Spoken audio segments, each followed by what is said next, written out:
Muchas gracias, bienvenidos una vez más a estos martes coloquiales. En esta ocasión tenemos como invitada a la doctora Norma Blasius Graf, quien nació en la Ciudad de México e hizo su licenciatura en Psicología. Después hizo su maestría en Ciencias con la especialidad de Fisiología y Biofísica. También realizó estudios de especialización en género y después su doctorado en Filosofía. Es integrante de la Academia Mexicana de Ciencias, investigadora nivel 2 del Sistema Nacional de Investigadores, tiene el nivel D del Programa de Estímulos de la Universidad Nacional Autónoma de México y recibió el premio Sor Juana Inés de la Cruz que otorga esta universidad a las académicas destacadas. Es coordinadora del Grupo de México de la Red Iberoamericana de Ciencia, Tecnología y Género. Es la coordinadora fundadora de la Red Mexicana de Ciencia, Tecnología y Género. Investigadora titular C de tiempo completo definitiva del Centro de Investigaciones Interdisciplinarias en Ciencias y Humanidades de la UNAM, donde ha sido secretaria académica y directora. Su formación académica le ha permitido abordar desde un enfoque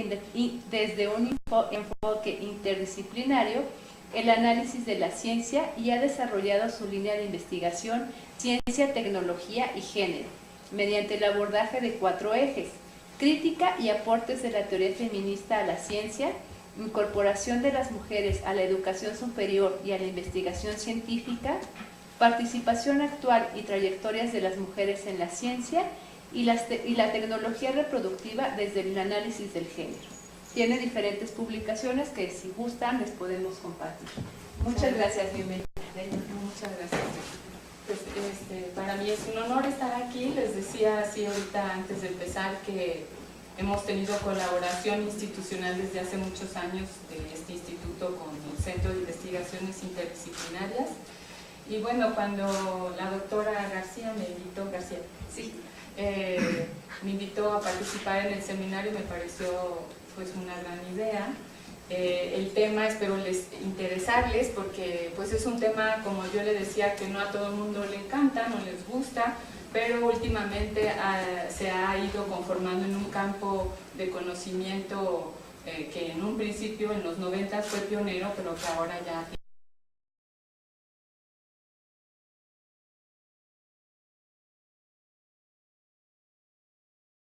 del sistema de ciencia y tecnología, como en los contenidos de la ciencia y la tecnología y en las políticas de ciencia y tecnología cuando hay mujeres ahí. Un poco como de historia para contestar estas preguntas, es importante dar como el punto de partida. Los estudios sobre la mujer, así se llamaban al principio, estudios sobre las mujeres o estudios de género, también algunas veces se han llamado estudios feministas, iniciaron sobre todo en Estados Unidos en la década de los 60 y de ahí proliferaron a todo el mundo, se consolidaron sobre todo en el mundo anglosajón, pero también en Europa, en América Latina y en nuestro país. Como les decía, primero se llamaban estudios sobre la mujer porque se pensaba que la mujer era como el universal y que al hablar de la mujer como del hombre se podía tener como todo el panorama. Después se fue incorporando nuevas discusiones en las que se mostraba que no había la mujer como no hay el hombre, sino que hay toda una diversidad de mujeres y de hombres dependiendo de su situación de clase, su situación histórica, geográfica, su condición de género justamente, y eso hizo abrir, digamos, el nombre a estudios sobre las mujeres. Después surgió el tema de la categoría de género, no les voy a dar los seminarios sobre género, pero sí es una categoría analítica muy importante como clase, raza, edad, que sirvió para justamente mostrar que es un ordenador social de la estructura social, valga la redundancia, y que esta categoría nos servía para mostrar cómo había condición y situación de género distinto dependiendo si éramos hombres o mujeres, de acuerdo a toda una consigna sociocultural. Y justamente se empezó a llamar entonces estudios de género porque comprendían todas estas relaciones que hay entre hombres y mujeres que son relaciones de desigualdad. Ahora ya es una categoría todavía más amplia porque se han ido visibilizando otras orientaciones genéricas, que no es nada más hombre-mujer, sino que ya hay toda una gama, y por eso se llama estudios de género, porque implica todas estas subjetividades. Lo que fue muy interesante es que más o menos después de los 60, a partir de los 70, las universidades se masificaron. Como bien saben, entró una gran cantidad de estudiantes a la universidad, se formaron nuevas campus de las universidades, nuevas universidades, y eso hizo que las mujeres se incorporaran de manera también más importante. Y muchas de las mujeres que venían con una tradición partidaria de izquierda se incorporaron a la universidad, muchas de ellas eran feministas, estaban en el movimiento que justamente peleaba no nada más por los cambios de la sociedad desde la izquierda, sino por los cambios de la sociedad desde el feminismo, pensando en que la situación de las mujeres tenía que mejorar. Y esta presencia de académicas feministas empezó a dar nuevos seminarios en la universidad, se abrieron materias nuevas en las que se estudiaban temas distintos que antes no se consideraban. En México estos estudios tuvieron más o menos la misma historia, se dieron muchos seminarios que primero estaban disfrazados, por ejemplo en psicología había una materia que se llamaba pensamiento y lenguaje, y en pensamiento y lenguaje pues las maestras daban pensamiento y lenguaje en la teoría feminista. Siempre se les incorporaban estos temas porque todavía no estaban aprobadas dentro de los currículos.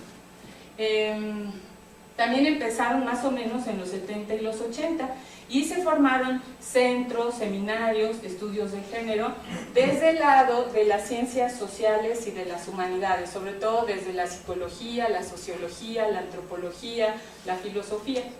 Pero en el área de las ciencias naturales y exactas también empezó un movimiento de mujeres, sobre todo de estudiantes de posgrado, que iniciaron lo que se llaman los estudios de género, ciencia y tecnología, que lo que buscaban no era nada más estudiar las relaciones de género, que sí, sino las relaciones de género dentro de la institución de la ciencia, y es de lo que les voy a hablar. Este campo tiene varios ejes de trabajo. Digamos, yo ahorita los sistematicé en digamos 3 grupos. Son ejes muy importantes, líneas de investigación que se trabajan en todo el mundo, como les digo, más o menos desde los 90 para acá. La primera es la historia y participación actual, cómo las mujeres nos hemos ido incorporando. Ahorita los voy a desglosar, ese es el panorama que vamos a ver, pero me interesa sobre todo enfatizar en que las 3 primeras, la historia, la participación actual y la trayectoria de las mujeres, tienen que ver más con la crítica a la desigualdad numérica. La pregunta que muchas científicas cuando empezaron a incorporarse a las distintas áreas del conocimiento, lo que preguntaban es ¿por qué habemos tan pocas?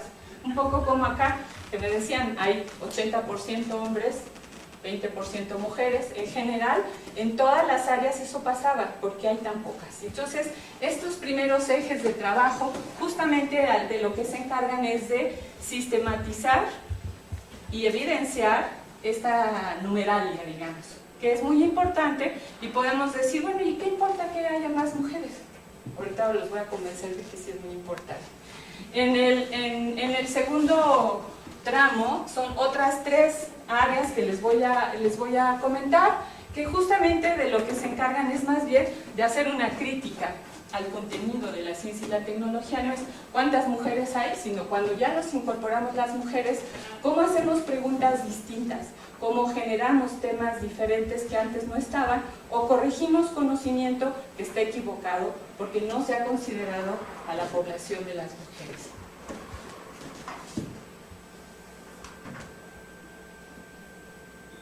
Entonces, en el primer grupo, que es el de la historia, bueno, tanto hombres como... Les presento ahí un cuadro de Tiziano, de Adán y Eva, porque si alguien aquí ha leído alguna vez la Biblia, en el episodio donde se describe cómo Dios creó el mundo y puso este paraíso para Adán y Eva para que disfrutaran de todo lo que había ahí, justo les dijo que no podían acercarse, ni tocar, ni comer el fruto del árbol, que era el árbol del conocimiento. Y Eva fue la que fue tentada por la serpiente para que le diera la manzana. Y esa manzana es del árbol del conocimiento. Entonces me gusta mucho ilustrarlo así, porque justamente hombres y mujeres desde siempre nos ha atraído el conocimiento, hemos generado conocimiento, nos ha interesado entender el mundo material, el mundo que está afuera, las relaciones entre nosotros como seres humanos con los otros seres de la Tierra, y nuestro mundo interno también nos ha interesado mucho conocerlo. Y bueno, entonces las mujeres siempre hemos producido conocimiento, pero por mucho tiempo se vio que las contribuciones de las mujeres al desarrollo no se estaban sistematizando, y que sin embargo había una gran cantidad de conocimiento de las mujeres que era importante sistematizar. Por ejemplo, todo el conocimiento de herramientas, conocimiento sobre plantas, minerales, animales. Generalmente todo ese conocimiento se acreditaba a otras personas o no se consideraba científico. Y todo este trabajo de las historiadoras ha mostrado el papel de las mujeres generando conocimiento. Empezaron a rescatar sus contribuciones en las distintas áreas, en las enciclopedias primero, incorporando solo a mujeres excepcionales y después a todas las demás que habían contribuido, igual que en la historia de los hombres excepcionales, y se empezaron a hacer biografías de mujeres científicas. Ilustro de este lado un retrato de María la Judía, que ella fue una alquimista muy importante porque si alguna vez ustedes les gusta la cocina y han hecho calentamiento, por ejemplo, derretir el chocolate, se usa el baño María, que es justamente poner a hervir y con el vapor calentar una sustancia. Ella fue una alquimista muy importante que desde entonces dejó algunos escritos, inventó varias cosas, y la pongo como uno de estos ejemplos de mujeres que sabían muchísimas cosas y que no se registraba sus contribuciones.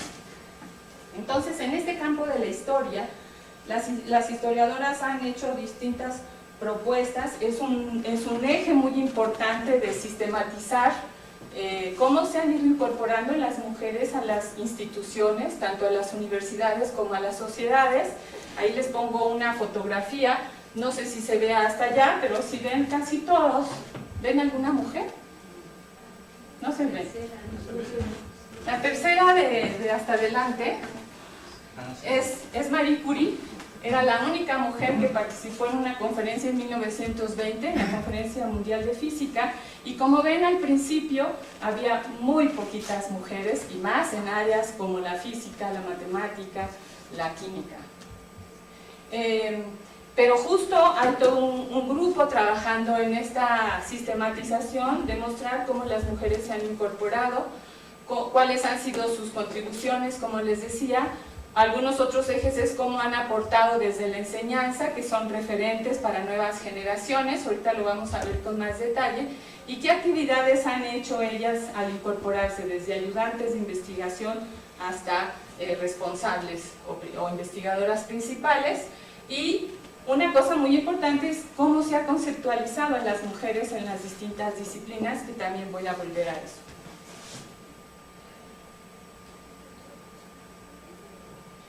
El segundo eje, digamos, o campo de trabajo es la participación actual, que ahora se ha desarrollado de manera muy importante, pues porque ya tenemos ahora bases de datos que nos permiten mucho más trabajar con la información. Es interesante, y lo digo siempre que doy algún seminario, cómo pensamos siempre que las mujeres hemos tenido el derecho a entrar a la educación superior, y pues eso no es verdad. Ni hombres ni mujeres hemos tenido ese derecho, pero las mujeres, cuando se iniciaron las universidades, quedaron excluidas, prohibida la entrada a las universidades, y no fue sino hasta la segunda mitad del siglo XIX que las universidades permitieron la entrada a las mujeres. Seguro se saben muchas historias de cómo las mujeres se tenían que disfrazar de hombres para pasar desapercibidas. Hay muchos ejemplos. Y vean cómo en el mundo, por ejemplo, en Suiza en 1860, en Inglaterra en 870, en Francia 80, en Alemania 1900.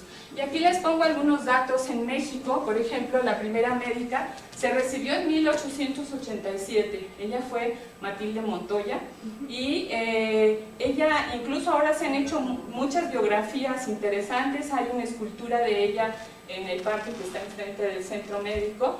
Y es interesante porque ella terminó, se graduó y no la dejaron practicar. De hecho, para titularse, el presidente fue el que tuvo que firmar el permiso. Como ahora que nos van a firmar para viajar. La primera ingeniera se graduó, fíjense, en 1930. Y las primeras físicas en la UNAM se graduaron en 1961. Que es interesante cómo ven este proceso, cómo ha sido un cambio muy gradual.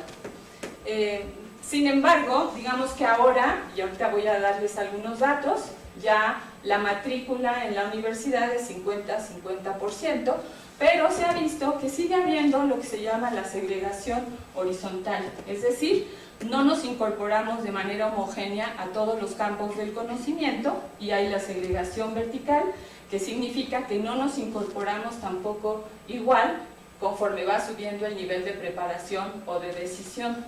Y eso ha sido muy importante para justamente visibilizar qué está pasando, por qué habemos tan pocas mujeres en algunos campos, porque hay hombres muy pocos en algunos campos.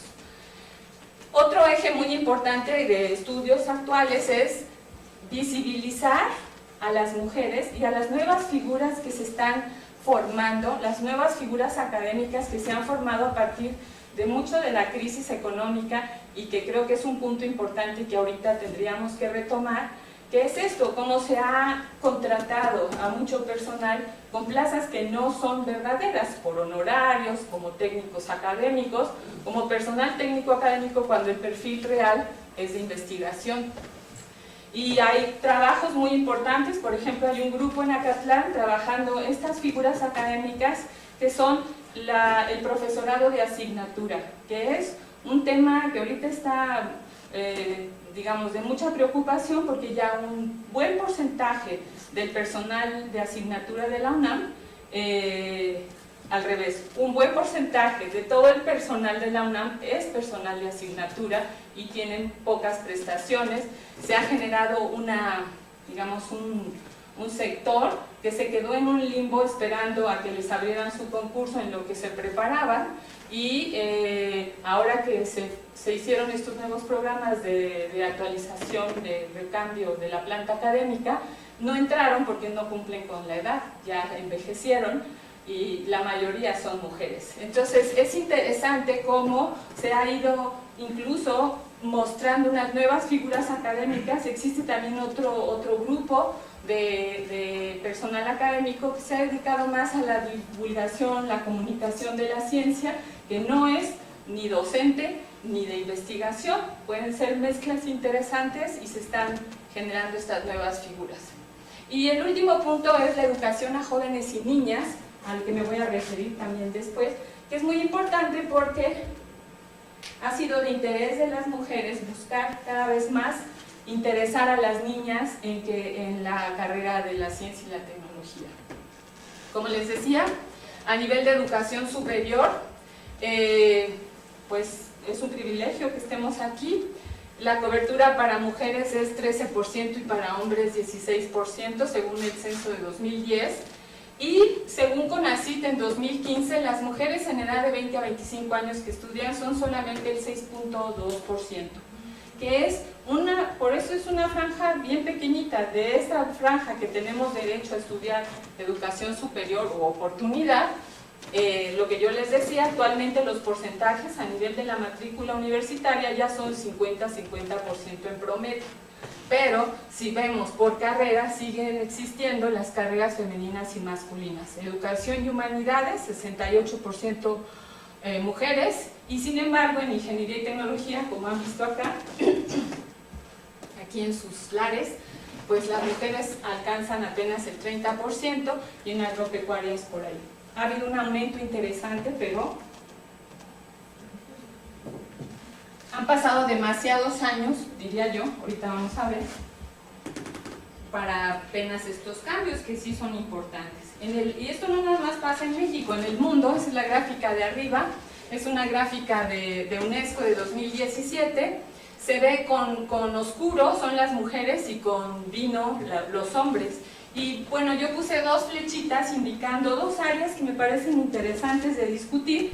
Una, la de allá, es ciencias de la salud, medicina, y la de acá sobre todo son ingeniería. Si se fijan en el promedio mundial, las mujeres en medicina alcanzan más del 60%, y ese ha sido un fenómeno bien interesante, porque en medicina las mujeres estaban excluidas totalmente, y poco a poco se han ido incorporando cada vez más. Ahí les pongo abajo, en medicina en la UNAM, por ejemplo, el 63% de la matrícula total son mujeres, hasta 2011, que fueron las cifras que tuve desagregadas.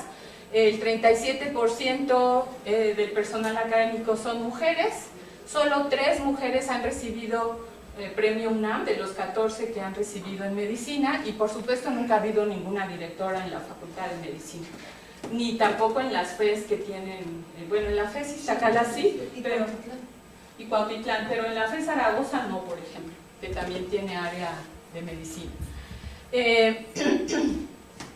En ingeniería, ahí les pongo algunos datos de la matrícula en ingeniería en México, que es del 17%, mujeres, profesionistas en ingeniería 19%, y por supuesto hay mucho menor presencia, como yo les decía, dependiendo otra vez si desglosamos por especialidad o por área del conocimiento, hay mucho menos presencia de mujeres en mecánica, electrónica y mecatrónica.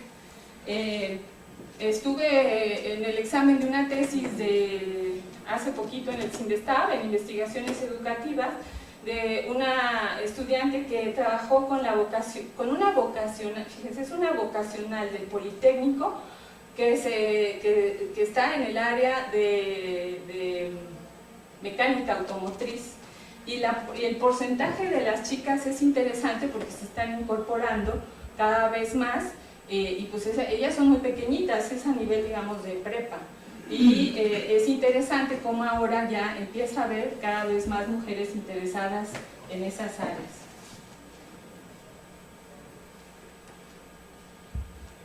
Entonces, dentro de estos estudios muy numéricos, muy cuantitativos, que son importantes, se ha hecho mucho trabajo para que las instituciones desagreguen la información por sexo, para poder tener análisis que muestren justamente cómo se van incorporando las mujeres por área de investigación, por campo o disciplina. Y se han hecho muchos trabajos, sobre todo ahora ustedes deben estar muy familiarizadas y familiarizados con todos los proyectos que se están financiando para que cada vez más mujeres entren a los campos de STEM, o sea, ciencia, tecnología, ingeniería y matemáticas. Y se ha hecho mucho presupuesto, se ha organizado muchas políticas para hacer que cada vez más niñas se entusiasmen por esos campos.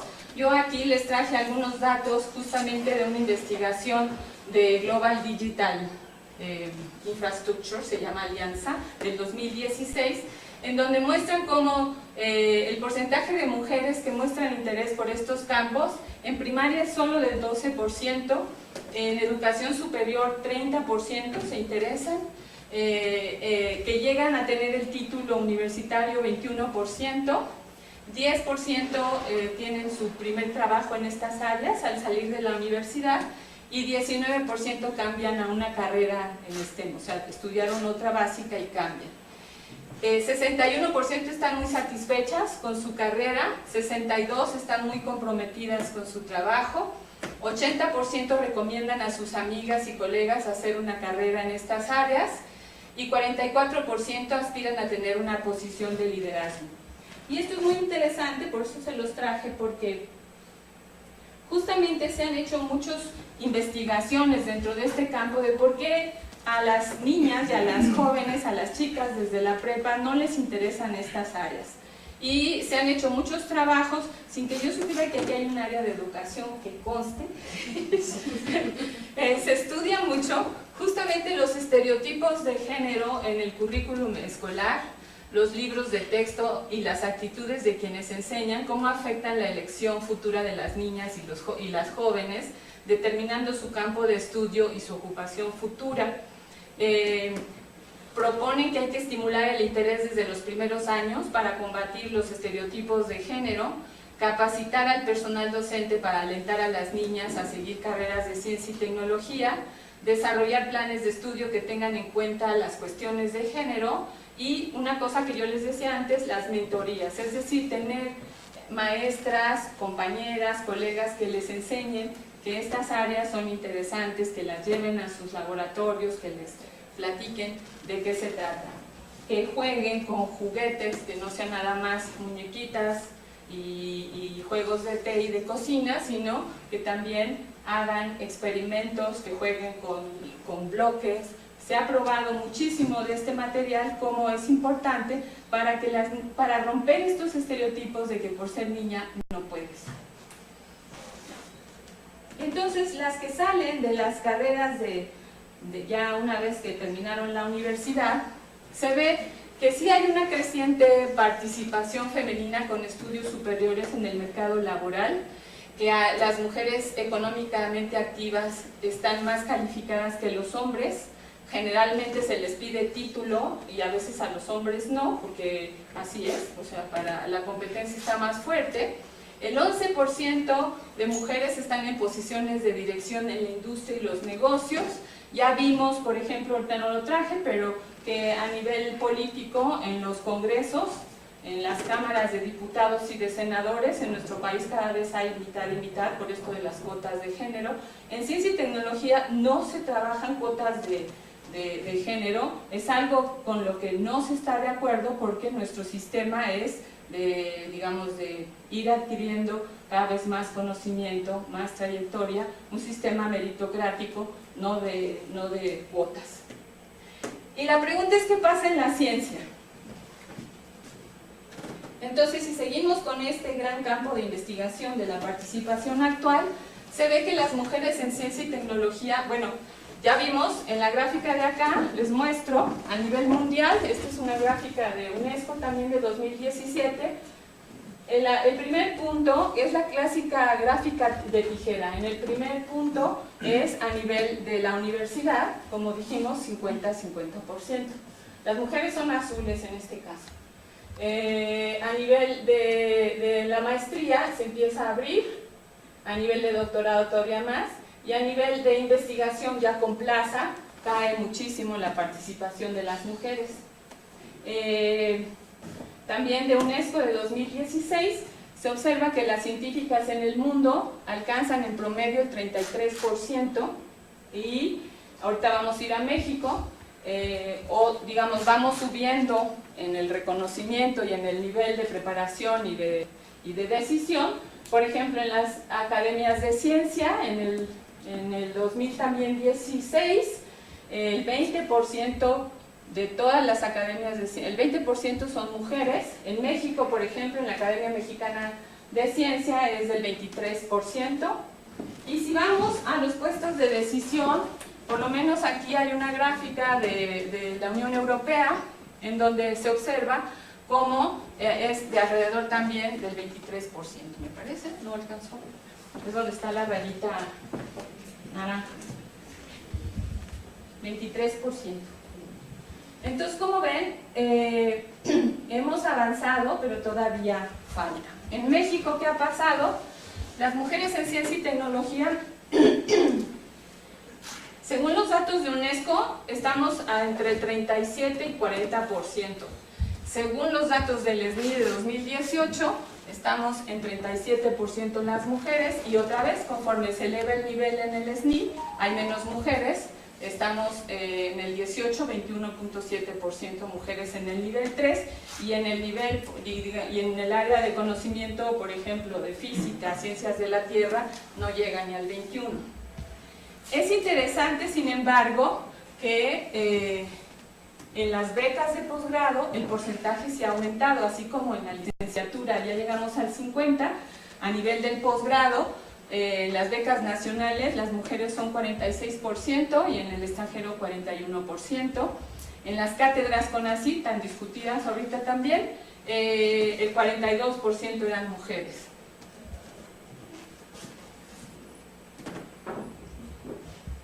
Si vamos a otro ejemplo de puestos de decisión, hicimos una investigación sobre cuántas directoras hay en la universidad. Nos quedamos hasta 2012, pero creo que no ha cambiado demasiado el asunto, a lo mejor para menos. Más o menos, juntando facultades, institutos y centros de investigación, el 60% son hombres y el 67 y 33% son mujeres directoras. Y como siempre, otra vez, si vemos por, digamos, por campos del conocimiento, en facultades, aquí está arriba, estos son los institutos de ciencias, hay mucho menos mujeres en morado, los institutos en ciencias sociales y humanidades al revés, y los centros igual. Otra vez, volvemos a ver que según el área de conocimiento hay más mujeres en las áreas de ciencias sociales y humanidades que en las ciencias naturales y exactas. Y como les decía, pues no ha habido directoras ni en ingeniería, arquitectura, medicina, química, odontología y FE Zaragoza. En 2012, por primera vez, llegaron directoras a la Facultad de Derecho y a Medicina Veterinaria y Zootecnia, y por supuesto nunca ha habido una rectora. Y sí ha habido candidaturas, no es que no haya. Entonces, ese es el gran eje, digamos, de la participación actual, que es un campo que parece fácil, pero no ha sido fácil tener las cifras desagregadas por sexo, como les decía, en el tiempo y públicas. Y se ha hecho toda una labor, ahorita voy a terminar al final, con los planes y políticas que se han desarrollado para tener esta información cada vez mejor. Otro eje bien importante es, bueno, ya vimos cómo se han ido incorporando las mujeres, cómo están en los distintos campos del conocimiento, y lo interesante, o bueno, dentro de este otro eje es, ¿quiénes son estas mujeres? ¿Cómo le han hecho para llegar donde están? ¿Qué hicieron? ¿Qué contribuciones han tenido? Que es el campo de las trayectorias de académicas y científicas. Y allí lo que se pretende es visibilizar a estas mujeres, ir cruzando sus historias académicas con su historia personal para mostrar que son mujeres de carne y hueso, que no son excepcionales como antes se pensaba, como Madame Curie, sino que son mujeres que se han ido incorporando, igual que los hombres, con mucho esfuerzo, por supuesto, y con mucha dedicación. Se han hecho estudios ya en varias partes de nuestro país, como les digo, hay grupos de investigación ya trabajando desde los 90. Se han publicado varios libros, se han hecho en Nuevo León, en Guadalajara, en Colima, en la UNAM, nosotros lo hemos hecho, y en Nayarit. Ahí les pongo algunos ejemplos para quienes les interese revisar. Yo les voy a hacer una pequeña reseñita de lo que hicimos en la UNAM. Hicimos justamente entrevistas a las académicas pioneras y directoras. Fueron de 14 académicas de distintas áreas del conocimiento, de los 54 años de edad en adelante, porque ese es un tema interesante. Las mujeres no tienen poder jóvenes, porque tienen niños, porque tienen familia, porque todavía no son maduras, por la mano del muerto, pero la realidad es que tienen que ser mayores, demostrar su capacidad, tener todas las credenciales para poder ser candidatas. En este trabajo fue muy interesante, como les decía, cruzar dos campos importantes, que son las categorías de análisis.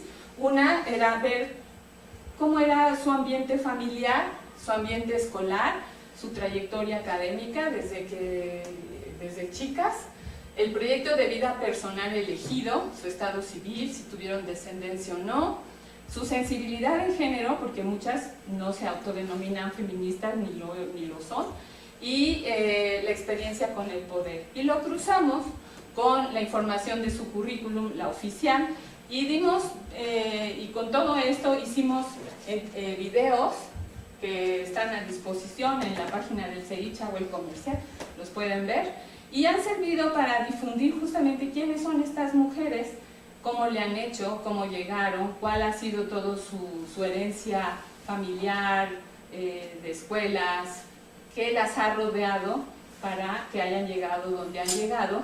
Y sobre todo nos interesaba muchísimo esto que les decía, mostrar si ellas han sentido discriminación, qué obstáculos han vivido, cómo le han hecho para sortearlos y cómo ha sido su experiencia con el poder, porque muchas veces se dice que las mujeres nos da miedo el éxito, nos da miedo liderar, nos da miedo mandar, y que es importante, hay toda una teoría, o bueno, una hipótesis de que las mujeres podemos dirigir de otra manera, de una manera más horizontal. Entonces también cuestionábamos a ellas si realmente esto es posible, algunas dicen que sí, otras dicen que no. Quienes les interesen, ahí están los videos y el libro de la investigación. Yo solamente se los traigo como una ilustración del tipo de trabajo que se ha hecho.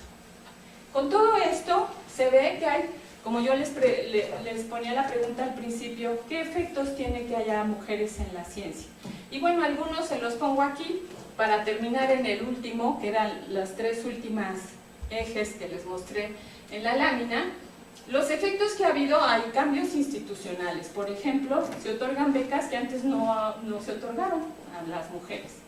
Hay nuevos criterios para prórrogas. Justamente como antes no estaban incorporadas a las mujeres, no se consideraba su situación. Y pues las mujeres tenemos una doble carga importante, que es el cuidado familiar de los hijos, de los padres, de lo que corresponda. Digamos, la vida doméstica es coordinación de las mujeres principalmente, y eso ha hecho que se cambien también, bueno, la reproducción también queda a cargo de las mujeres, las que deciden así hacerlo, y esto ha permitido nuevos criterios de prórrogas, por ejemplo, para, ahorita lo voy a mostrar, en el SNI se logró cambiar, cuando las mujeres se embarazan, pueden pedir un año de prórroga para su evaluación, y no son por ponernos en una posición víctima o de ventaja de nadie, sino es considerar justo la condición de cada quien en la trayectoria académica. Se extienden los periodos de edad también, justamente porque, sobre todo a nivel de los estudios de posgrado, se contrapone la etapa reproductiva. Y han cambiado también horarios de trabajo y espacios. Había muchos lugares donde no había baños para mujeres, vestidores para mujeres, por ejemplo en plataformas, en varios espacios donde no había mujeres, ahora se considera eso, y eso va cambiando el espacio, el lugar, el tiempo, pero también va ayudando a cambiar la mentalidad. Y eso es lo que se ve abajo en los cambios socioculturales. Hay una conciencia de género y se observa su influencia. Cuando las mujeres se incorporan a las distintas instituciones, las relaciones con sus colegas cambian, con sus colegas de trabajo, pero también con sus parejas y su familia, también cambian muchísimo. Hay mayor autoestima, autonomía e independencia de las mujeres, y eso también cambia mucho las relaciones familiares. Y por último, hay aportaciones y críticas al conocimiento, que eso es lo que me interesaba mostrar como final. Desde distintas disciplinas se ha visto cómo se hacen nuevas preguntas y se corrigen muchos de los temas que se habían trabajado, muchos supuestos y teorías que estaban mal fundamentadas se han corregido, se abren nuevos campos de investigación que antes no existían. Por ejemplo, todo lo que tiene que ver con el mundo privado ha sido tema de investigación que antes no interesaba. Hay un campo muy interesante que es el de la epistemología y metodología, ahorita lo vamos a revisar, la perspectiva hacia las nuevas tecnologías y la política de ciencia y tecnología.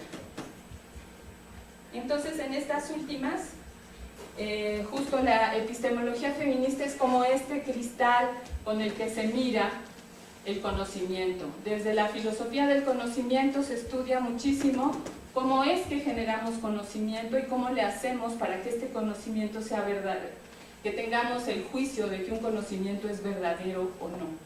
Dentro de la epistemología feminista estudia lo mismo, pero la aportación, digamos, más importante es que ha mostrado que quien conoce tiene género y que ese género cambia la manera de generar de producir conocimiento y de hacer preguntas que influyen en el conocimiento que se está produciendo. Y lo primero que se mostró es que las ciencias se han distorsionado con supuestos sexistas en sus aproximaciones en todo el recorrido, desde la metodología, la elaboración de conceptos y teorías. Se producen teorías sobre fenómenos sociales que dejan las actividades y los intereses de las mujeres o de relaciones de poder invisibles. Se ha excluido a las mujeres de la investigación, tanto como sujetos de estudio como productoras o generadoras de conocimiento, y se han producido teorías sobre las mujeres que las representan como inferiores o desviadas, tomando como unidad de medida o de comparación al modelo masculino. Y esto es muy importante porque justamente se ha mostrado en diferentes disciplinas, podemos poner varios ejemplos, como sobre todo por ahí de los 70s y hasta, de hecho hasta hace 5 años hubo todo un escándalo de este profesor en Harvard que dijo que las mujeres solo lloraban y ponían flores en su laboratorio, que cuando alguien les criticaba en un seminario las emociones las rebasaban, y bueno, esto le costó su trabajo.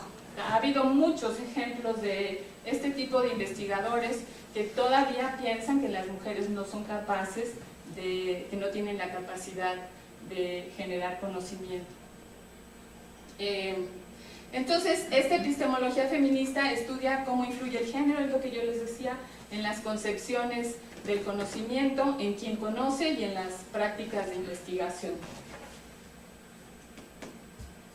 De ahí se ha hecho, como les decía, las primeras investigadoras, sobre todo, por ejemplo, en biología, en neurociencias, en ciencias de la salud, aunque en todos los campos, se han hecho investigaciones muy importantes que muestran cómo cuando se incluye el análisis de sexo y género en la investigación, cambia el tipo de resultado que se obtiene de los estudios. Esto se empezó a trabajar desde los 90s en Canadá y en Estados Unidos.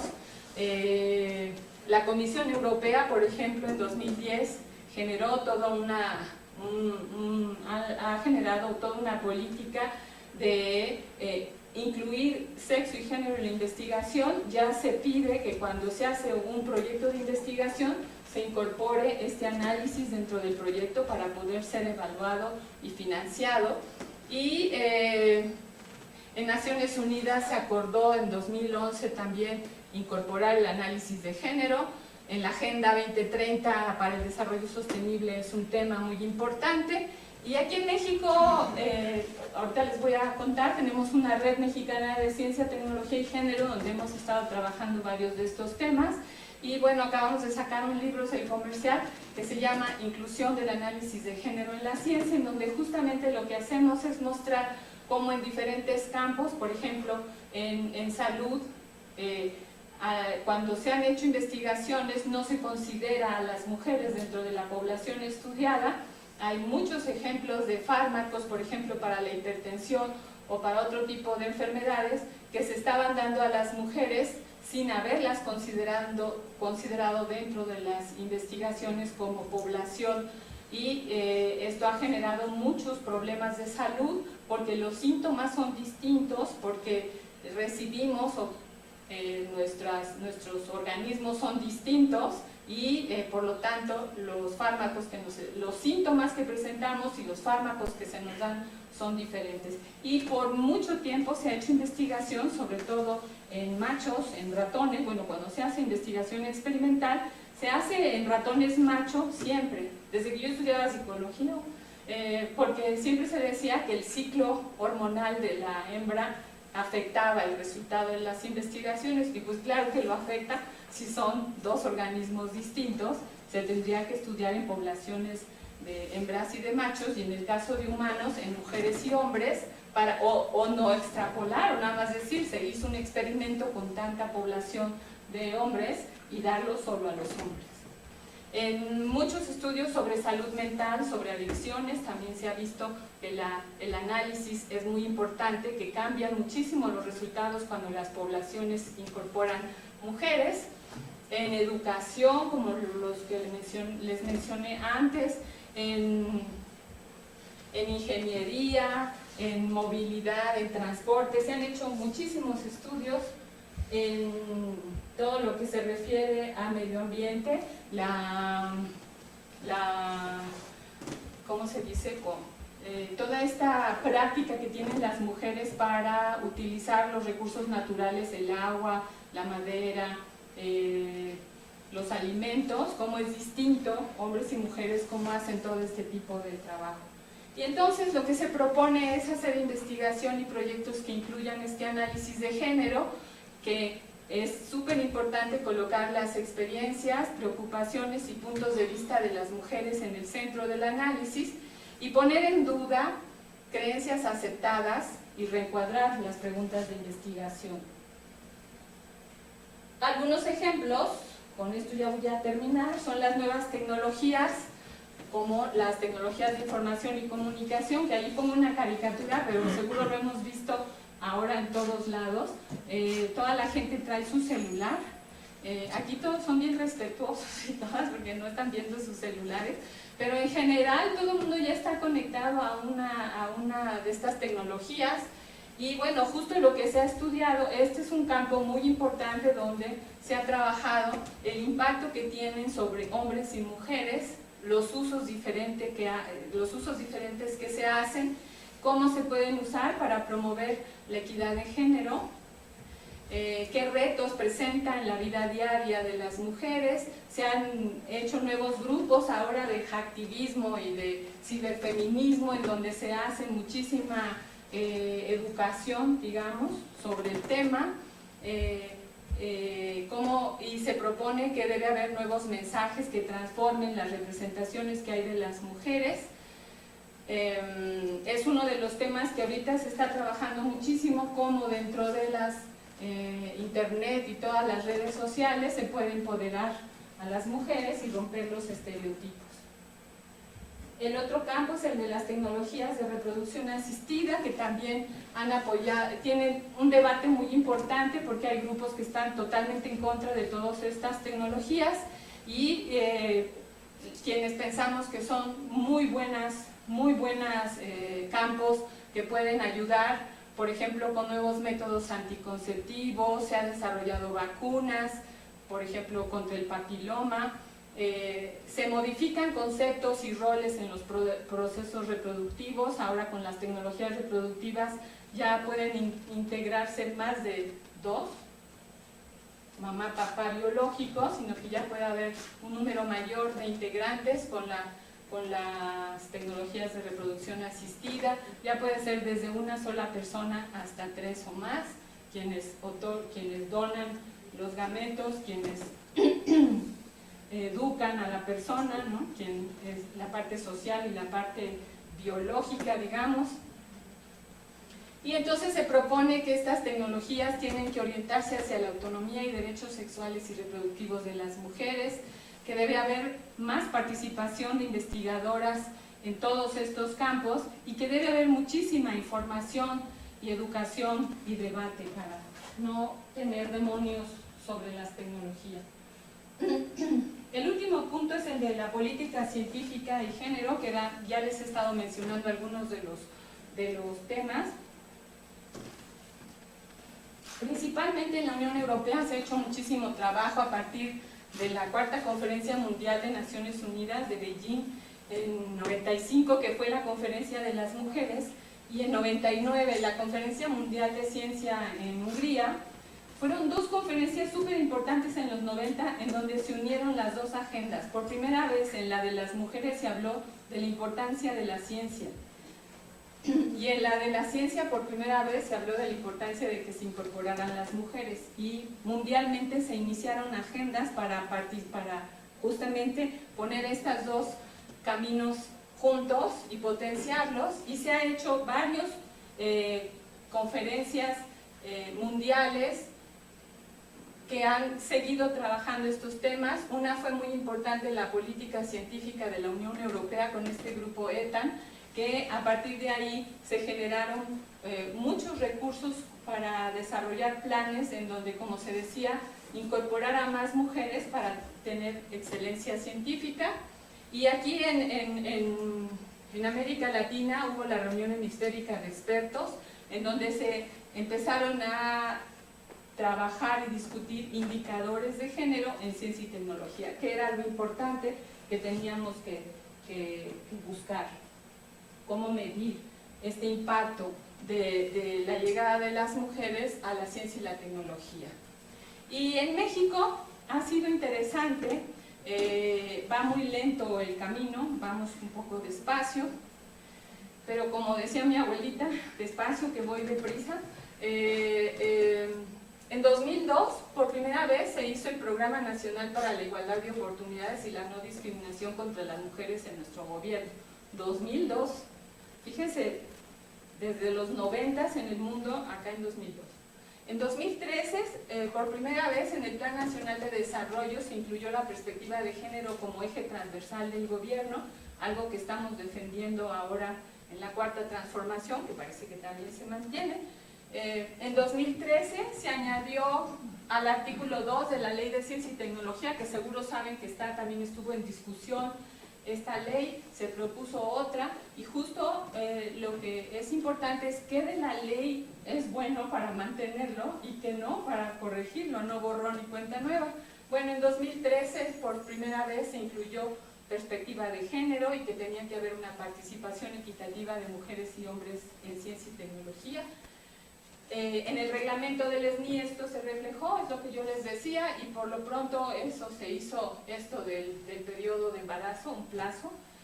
También se propuso que las comisiones dictaminadoras y evaluadoras estén en lo posible equilibradas, o por lo menos que tengan una proporción al número de mujeres que hay en esa área.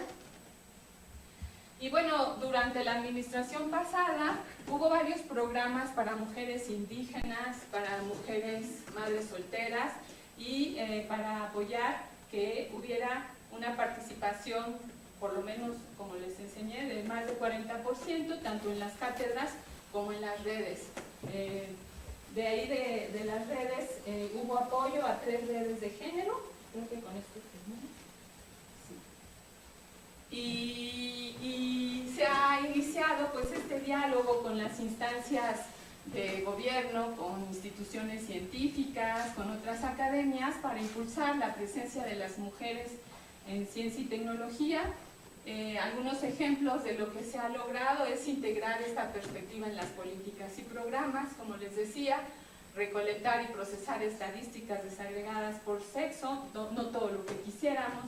Hicimos, por ejemplo, una investigación diagnóstica en la República Mexicana y solicitamos a todos los directores de centros, de universidades que nos mandaran la información, y la verdad es que no logramos que en todos lados lo hicieran. En muchos lugares no por mala intención o algo así, sino porque no tienen como el mecanismo, no les ha interesado desagregar, tienen puros totales. Y cuando dicen, pero es que lo queremos desagregado, hombres y mujeres, pues es poner a alguien a trabajar en el tema que antes no hacía, por áreas de conocimiento, por nivel, en fin. Pero hemos intentado, porque si desde abajo impulsamos, pero desde arriba también, pues eso va a cambiar mucho las cosas. Pensamos que ha habido una sensibilización para crear y fortalecer redes, para impulsar fondos de investigación y sobre todo para reconocer el campo de los estudios de ciencia, tecnología y género, porque lo que ha sucedido es que muchas somos de áreas distintas, como yo, por ejemplo, que estudié psicología, luego filosofía, y mi trabajo es en género, y entonces nunca hay el área de género cuando me evalúan. O peor, las colegas que son de física y todo lo que hacen de género no les cuentan porque no es física, o no es matemáticas, o no es química. Entonces, hicimos mucha discusión al respecto, que quienes están trabajando en estos campos tengan una evaluación correcta, o por lo menos haya gente sensible, especialistas en estos temas, para que sus evaluaciones sean un poco más integrales. Y creo que con eso termino. Sí. Entonces, con eso termino para que...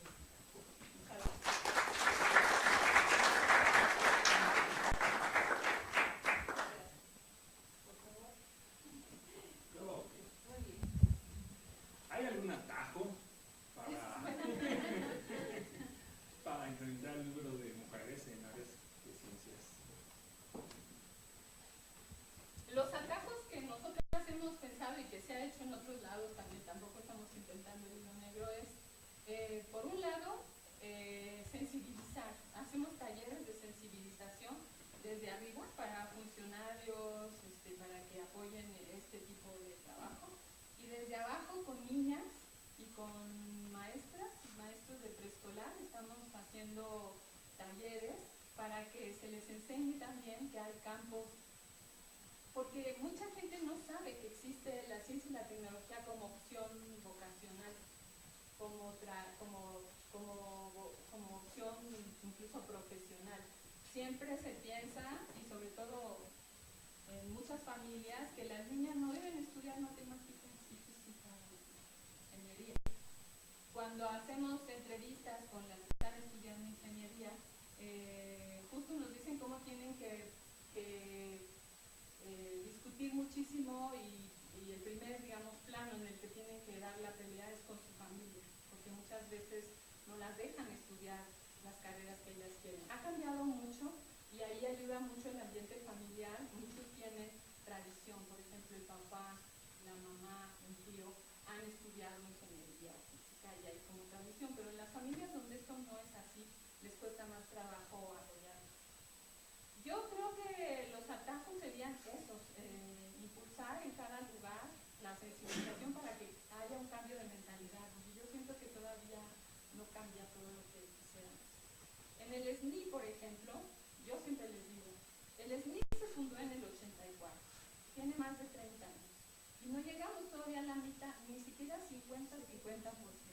Al principio a mí me discutía mucho, bueno, que va y va, o sea, si vas viendo la curva, yo digo, pues dentro de otros 30 años a lo mejor. Al principio era razonable pensar que faltaba tiempo porque había muchas mujeres que no tenían posgrado, que no tenían, digamos, las calificaciones necesarias, pero ahora eso ya no es así. Se está trabajando mucho en ver cuántas solicitudes hay y cuántas entran, para ver si el problema no es desde que no nos animamos, digamos, cosa que no es verdad. O sea, eso yo sé que cada vez salen más personas, hombres y mujeres súper bien calificadas del posgrado y no entran. Entonces, si hay filtros, sabemos que hay filtros y el chiste es como eliminar. Atajos me parece bien difícil. Lo que hemos hecho es esto, los talleres para sensibilizar y para que haya más interés en apoyar la causa, más estudios también, más investigación que demuestre. Cuando yo les pongo las gráficas, generalmente con esto es interesante. Mucha gente pregunta, bueno, ¿y qué si hay más mujeres que? Es lo mismo que si hay más hombres. Bueno, sí, es lo mismo, pero no es igual. Tiene que haber más hombres y más mujeres en todas las opciones, no tiene por qué haber aquí sí y aquí no. Hay muchos hombres que les gustaría estudiar educación para niños y el estigma es terrible. Se está rompiendo un poquito en la enfermería y en cuidados de pacientes especiales, pero todavía son áreas que solo son para mujeres. Y hay áreas que solo son para hombres, son áreas que tienen mucha tradición. Para empezar, todos los campos fueron inicialmente masculinos. Entonces, la incorporación de las mujeres ha sido pues, muy, yo diría lenta, sobre todo en algunos campos. Si se les ocurre algún atajo, pues bienvenidísimo. Doctora, felicitaciones por todo esto. Yo soy de las personas que he dicho que siempre hay que apoyar el siglo XXI es también de las mujeres. Tenemos una jefe de gobierno, una secretaria de gobernación, más diputadas, senadoras. Eso es bueno, porque antes no había nada de esto, ¿no? Inclusive recientemente entró la doctora Julia Caray, de Apoyo Nacional, que era de puro macho, no permitían a mujeres, y qué bueno que se abran esas aperturas. Yo ahora no le preguntaría, doctora, ¿cómo ves usted las perspectivas con el actual gobierno que está ahorita en nuestro país? ¿Cómo ve la situación realmente? Porque si vemos hay recortes a ciencia, tecnología, el escándalo que se armó por lo de las olimpiadas de matemáticas, donde más de la mitad son niñas, jovencitas, con una capacidad extraordinaria, y de hecho he leído que en la Universidad de Estados Unidos ya dijeron, si no las quieren acá, tráiganselas para acá, aquí les damos todo lo que quieran, todo, que se preparen hasta un doctorado. Y eso sería terrible para nosotros como país, ¿no? Yo me voy a los ejemplos de la práctica, ¿no? ¿Cómo ves las perspectivas, doctor? Y felicitaciones, ¿eh? Gracias. Bueno, yo creo que yo como investigadora y con los años que tengo, he visto que para que un proyecto funcione se necesita por lo menos un año. Un proyecto amoroso, un proyecto de investigación, un proyecto financiero, de un divorcio, ¿no?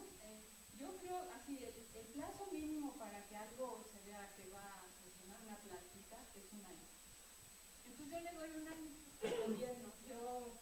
Yo soy muy optimista y voté por el cambio, y yo sí creo que hay posibilidades y que es una oportunidad muy grande para que desde la universidad hagamos cosas. Justo les decía a las colegas, los colegios tendríamos que movernos y participar, no que nos vengan a pedir o a decir que no, en la UNAM te podemos hacer. Pero esa es mi opinión particular.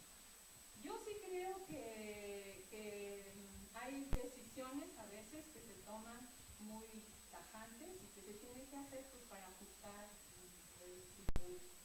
Entonces, yo espero, y de verdad tengo mucha ilusión, de que sí se reconsidere el presupuesto para ciencia y tecnología. Estoy segura que sí se va a hacer, pero tenemos que tener paciencia. Y tenemos que ser muy críticas, porque también es importante estar en ataque personal, porque por eso votamos. No para que nos digan, sino para que se haga lo que todos queremos. Entonces, eso es mi...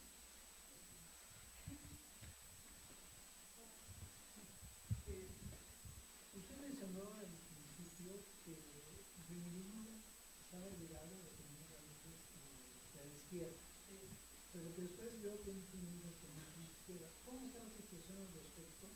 Y sobre todo en esos estudios de género, la perspectiva de diferentes posiciones, políticas, ideológicas, etc. ¿Y qué tanto es penetrado, qué tanto se ha reconocido, qué tanto se sigue desarrollando? Bueno, el feminismo es una teoría que tiene muchos siglos, tiene un fundamento teórico muy importante, no es una opinión o una cuestión política nada más, que sí pasa también por ahí. Y dentro del feminismo ahora se llama, cuando hagamos los cursos, es los feminismos, porque como les mencioné, no hay una sola mujer, no hay solo un feminismo, porque depende de dónde estamos ubicadas. Por ejemplo, el feminismo en América Latina no es el mismo que en Europa o en el mundo anglosajón, porque las condiciones de las mujeres son muy distintas. Y entonces las causas, las vindicaciones, digamos, lo que hace cambiar las cosas se modifica o se hace diverso en cada lugar. Entonces, no hay un solo feminismo, hay varios. Y dentro de esta gama de diversidad sí hay puntos en común. Uno es esto, que no haya esta desigualdad de poder tan terrible, que no haya esta dominación sobre las mujeres. Que tengan las mismas opciones. Lo que pasa es que según, les digo, quien habla desde dónde, le agrega más cosas. Por ejemplo, el feminismo anglosajón era el que pedía que hubiera, digamos, que el eje de la opresión estaba en que no había derechos. Entonces, las mujeres deberíamos tener todos los derechos igual que los hombres, derecho a la educación, derecho al trabajo, en fin. Cuando hablaron las mujeres negras, dijeron, pero el derecho al trabajo nosotras tenemos trabajando desde hace siglos, no estamos peleando por trabajo, queremos un trabajo digno, un salario digno, que no haya control sobre nuestra sexualidad y que no haya discriminación por raza. Entonces se agregó. Y así, en América Latina hay otros cambios, ¿no? Hay otras necesidades y se van agregando, pero la discusión sigue avanzando, hay toda una corriente sobre el feminismo, sigue consolidándose y por ejemplo en la universidad cada vez, ahora sí ya hay materias sobre eso, yo doy un curso en el posgrado, hemos ido abriendo campos poco a poco. Se dan como optativas, todavía no son materias dentro del currículum, pero no importa, vienen los estudiantes de varios posgrados y toman los cursos. En distintos posgrados ya hay varios seminarios y estamos desde hace muchos años proponiendo un posgrado en estudios de género en la universidad. Me da pena decirlo porque nos ganaron en todos lados y la universidad, que es vanguardia, no lo ha sacado. Ya está por salir, según esto, a ver si ahora sí es verdad. O sea, sí ha habido avances, por ejemplo ya en la ciudad. En la UAM ya hay un posgrado, en el Colegio de México y en otras universidades del país, en Ciudad Juárez, en Oaxaca, en Chiapas, hay posgrados en estudios de género donde se da teoría feminista. Lo interesante del feminismo es que va siempre junto el movimiento con la teoría, y el movimiento feminista le da carne, digamos, a la teoría, y la teoría vuelve a regresar al movimiento. Ahorita es un momento muy importante aquí en nuestra universidad. Como saben, ha habido muchísima organización de las jóvenes por el acoso que se está dando en la universidad, y yo creo que ese es un tema también interesante que tenemos que entrarle, discutir y apoyar, porque están muy enojadas, y si no se hace algo pronto, eso puede pasar a mayores. No es amenaza, es parte como de... Es un fenómeno que está ocurriendo. No es posible que estén baleando en la universidad a las estudiantes, que las acosen, ¿no? Estamos viviendo un momento complicado. Por eso yo les decía que hay que juntarnos los colegios a discutir.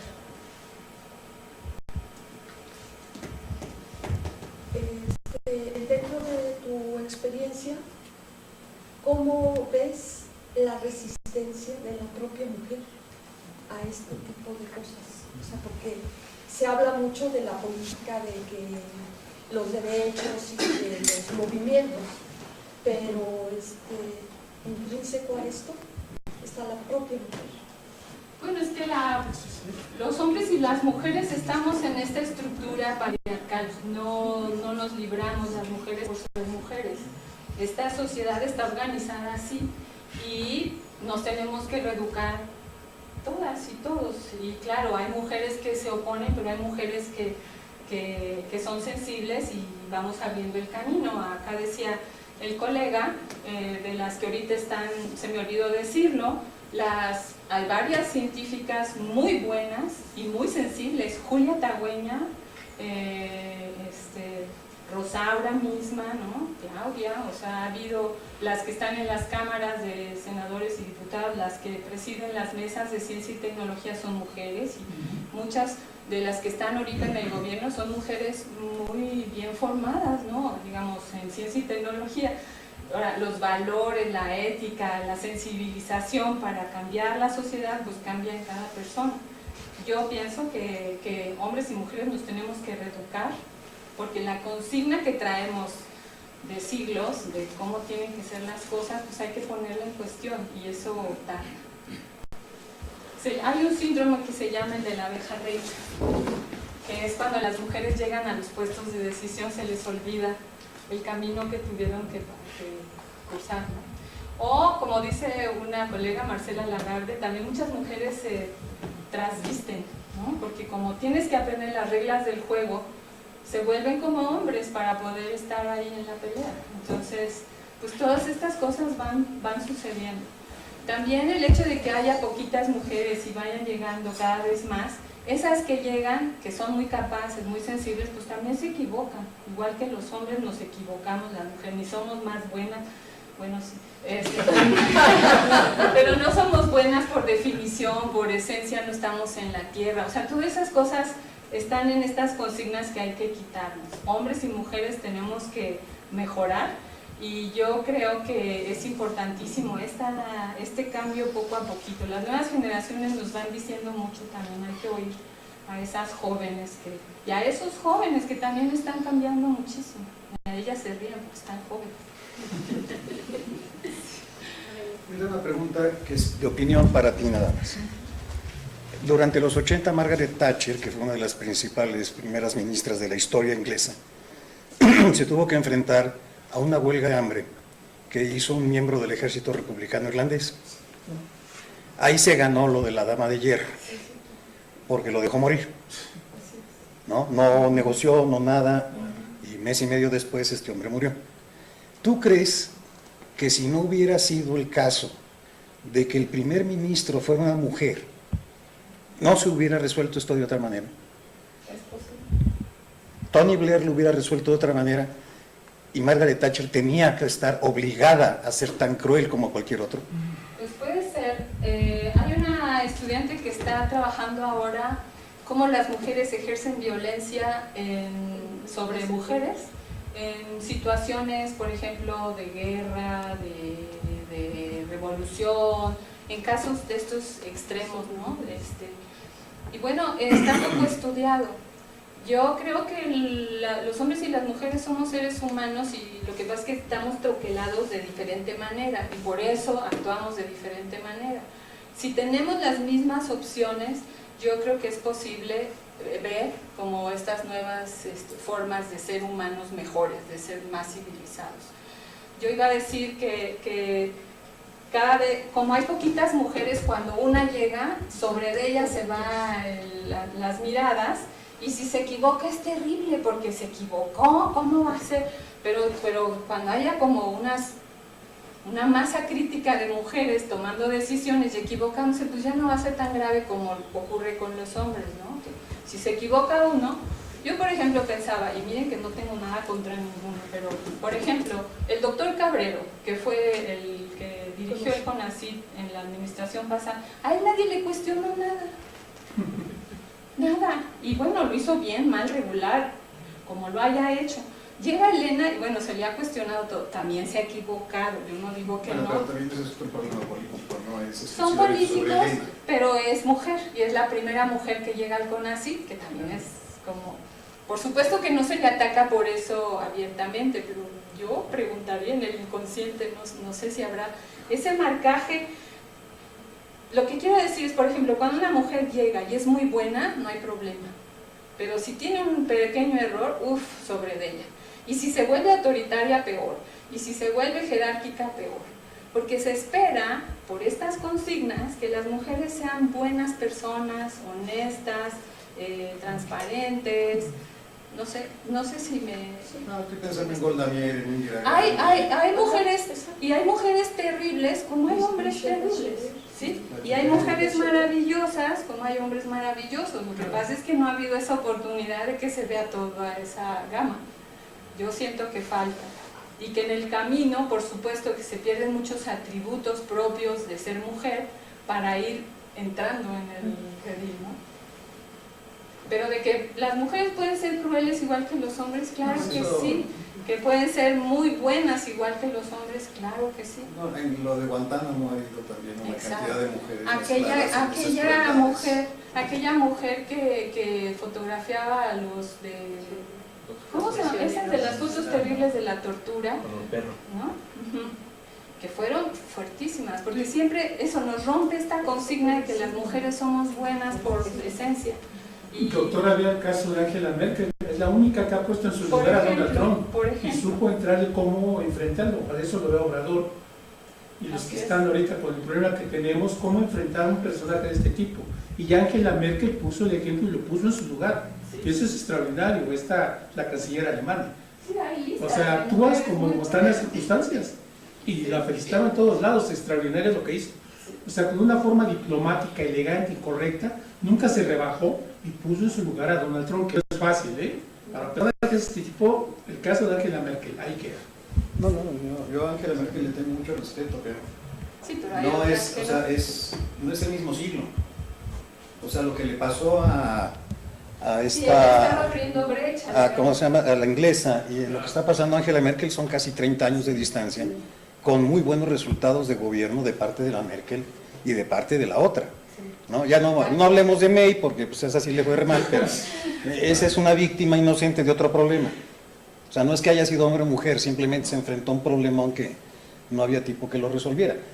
Pero no es lo mismo pensar en la Merkel del siglo XXI, ¿no? Discutiendo con Putin cómo va a ser el tráfico de gas, todo lo demás, en decisiones que ya los alemanes están de acuerdo en que una mujer pueda hacerlo tan bien como cualquier otro, que cuando llegó la Thatcher, por ejemplo, que fue la primera mujer en ese sentido y tenía que demostrar que podía ser tan ruda como Churchill. Yo creo que un factor muy importante es el reconocimiento y las mujeres tardan más en tener reconocimiento aunque tengas un alto nivel y eso va costando y hay que tener más historia para que ese reconocimiento se logre. Por ejemplo, ir a una médica, a una doctora, pues no todo el mundo se atreve, ¿no? O sea, muchos dicen, no, mejor voy con el doctor.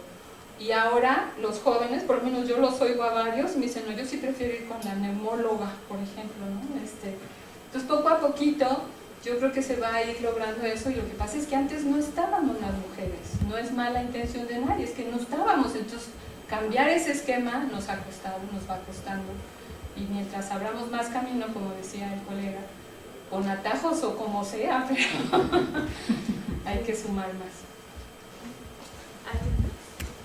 Ahora, sobre los datos que ponen en las cátedras, ¿hay datos que digan a qué áreas? Porque pareciera que es 50-50, pero vamos a estar en el mismo problema. ¿Cuántas cátedras sí está hay? desglosado. Julia nos dio, yo no lo tengo pero aquí, pero sí está desglosado. Y es lo que yo les decía, que cambia el número de solicitudes. Es lo que se sabe por género, Sí se cuántas sabe. gente Sí solicitaron se sabe. y cuántas Sí, ingresaron. y cuál es el factor, digamos, de aprobación. Por lo Sí de la se tijera sabe. que Y muestra. según Julia, intentaron mucho que no hubiera sesgo.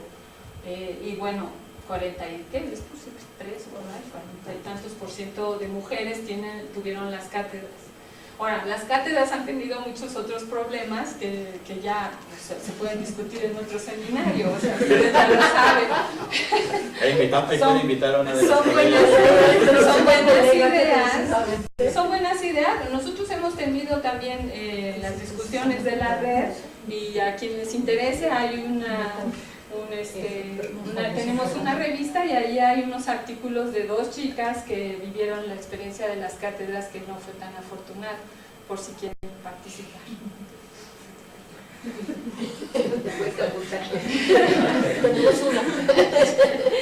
¿Alguien más que quiera comentar, preguntar algo? Es más bien como por una opinión, porque yo creo que la mayoría de la gente siempre está, bueno, los que estamos en el nivel, aquí por lo menos estamos aquí, siempre tenemos la idea de que somos iguales los hombres y las mujeres, y tenemos que tener respeto, ya sea hombre o mujer, pero no siempre se tiene como en mente una idea de cómo llevar a cabo eso, ¿no? Porque siempre hay estos pequeños micromachismos, pequeños comentarios que uno, particularmente los hombres, los conciben y no se dan cuenta que están haciendo ese ataque directo, porque ya lo conciben como una idea, como que no es algo que ataque a las mujeres, ¿no? Entonces, si nos pudiera comentar alguna de estas estrategias, pero así como directamente para, o sea, justamente, ¿no? Como para ir... Hacer ver, o sea, Ajá. una estrategia es hacer ver, siempre visibilizar, porque muchas veces no se dicen las cosas, se dejan pasar. Y yo creo que cuando somos colegas es muy bueno, y más si hay una buena relación, pues decir las cosas. Hay, por ejemplo, chistes que son de muy mal gusto, y a veces los colegas no se dan cuenta que a nosotras no nos encanta o no nos hace gracia o así. Pues decir, o sea, pues no me hace gracia, o explícamelo, no sé, a lo mejor. Y siempre, yo pienso que siempre de buen modo. Yo creo que el enfrentamiento no es lo mejor. A todas mis estudiantes que son bien radicales, de pronto este puño sí se ve, entonces digo sí, pero hay que organizarse, hay que argumentar, no hay que pelear, porque si no, la reacción es terrible. En vez de entenderse y discutir, se hace un pleito innecesario, porque no es con el colega, es esta estructura durísima que nos está permeando todo el tiempo, en todos lados, en la familia, en la escuela, aquí, en la tele, en los medios, en internet. O sea, es una estructura social muy bien organizada que nos está a todo mundo troquelando hasta el hipotálamo. Entonces, reeducarnos, desmontar todo eso cuesta. Y yo creo que siempre es así. Una de las claves, digamos, en el feminismo es visibilizar y poner en el centro a las mujeres, las experiencias para que se note qué está pasando, porque no estaban consideradas. Ese es De manera muy rápida, justo a partir de tu idea, aquí se tiene que constituir una comisión de género, y cuando se planteó, creo que empezaron los comentarios en todos los grupos, en el pasillo, ¿qué características deben de tener las personas que integren esta subcomisión?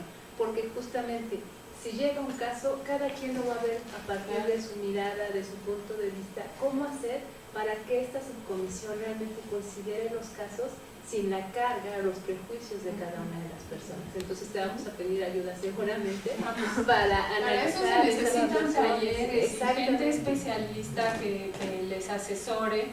Esto de las unidades de género. Bueno, en nuestra universidad no lo puse, pero también hay todo un seguimiento, historial, pueden entrar a la página del CIEG, ya sé, CIEG, y ahí está toda la historia de cuándo se forma, cuándo se hace por primera vez el plan de equidad de género y demás. Y eso es algo que ha venido pasando en el mundo, hay toda una presión, un marco internacional. México ha firmado todos esos tratados y por otro lado las mujeres feministas por abajo hemos estado trabajando, impulsando, entonces yo creo que eso ha hecho que las cosas se vayan moviendo poco a poquito. Y las unidades de género que se derivan, digamos, de estos planes de equidad son muy buenas, pero sí tienen que tener asesoría porque, por ejemplo, en muchos lugares quienes las presiden son hombres y pueden ser hombres muy sensibles, ojalá, pero la mayoría nada más es por el nombramiento, porque tocó, porque es el titular, no sé qué. Entonces, ahí sí se desvirtúa mucho la propuesta de estos planes, porque lo que se trata es lo que tú dices, que haya gente con sensibilidad, especializada, con conocimientos para poder manejar los casos y si no los saben manejar, pues derivarlos a la gente que sigue. Tengo otra pregunta. Sí. Tú mencionaste ahí, cuando hablaste de la historia, la primera una pintura de Adán y Eva. Y dijiste que hace referencia al árbol del conocimiento. Pues yo tenía otra interpretación, no se refiere al árbol del conocimiento. Porque por otro lado, en el mismo pasaje, dice que Dios instruyó al hombre a que diera nombre a las cosas, y de ahí viene la interpretación de que el hombre tiene que buscar el conocimiento, buscar el conocimiento del mundo, ¿no? Del universo, etc. Y que esa imagen del árbol era, como dice el árbol, según me enseñaban en la doctrina, el bien y del mal, pues hace referencia al conocimiento moral del bien y del mal. No sé, ¿puedes explicar tú? Es justo, de hecho ya no traigo, porque yo saqué así el textito y viene así expresado. Es el árbol del conocimiento del bien y del mal, pero sí. Es el conocimiento, no importa si es moral o académico, o sea, es esta capacidad que tenemos la especie humana, ¿no? De generar conocimiento tanto de moral como cognitivo, no sé cómo decirlo. Y por cierto, allí hay todo un trabajo bien interesante de las críticas feministas que han revisado las grandes teorías de los pensadores, el marxismo, el psicoanálisis, el darwinismo, ¿no? Toda la teoría evolutiva. Hay críticas a cada uno de estos campos y uno es al desarrollo moral de Kohlberg, que él fue el que lo desarrolló, como los humanos, como Piaget, que vamos por etapas para ir desarrollando nuestro conocimiento. Él también propuso que los humanos vamos desarrollando etapas en el desarrollo moral, esta ética que tenemos. Y él fue de los que desarrolló esta teoría que es bien interesante, solo con hombres. Y las mujeres, por supuesto, quedamos en una etapa mucho más temprana, no nos pudimos desarrollar al nivel que los hombres, porque no estudió a las mujeres, nada más las hipotetizó. Y hay una mujer, que se llama Carol Gilligan, que ella fue su alumna y justo, digamos que aumentó, o es un poco lo que les digo, lo que hay, lo revisa desde su lugar y tiene un trabajo muy bonito que se llama Desde otra voz. Y justo lo que ella muestra en mujeres, cómo el desarrollo moral de las mujeres es distinto por este condicionamiento social y del cuidado que tenemos. Y cómo no es que tengamos etapas previas y no llegamos a la de acá, sino que tenemos otras etapas en las que cuenta mucho la colectividad. Y tu decisión moral depende de la colectividad, no del individuo. Y en el caso de los hombres, es del individuo. Bueno, podemos seguir discutiendo, pero es un ejemplo. ¿Cómo se llama el libro? ¿Cómo se llama? Carol Gilligan. Carol Gilligan se llama en otra voz. Está en inglés, es In a Different Voice. In a Different Voice. Está en PDF. Se las recomiendo mucho. Por aquello del desarrollo moral, bueno, me desvié, pero es el árbol del conocimiento del bien y del mal. Pues les agradecemos a ustedes y a la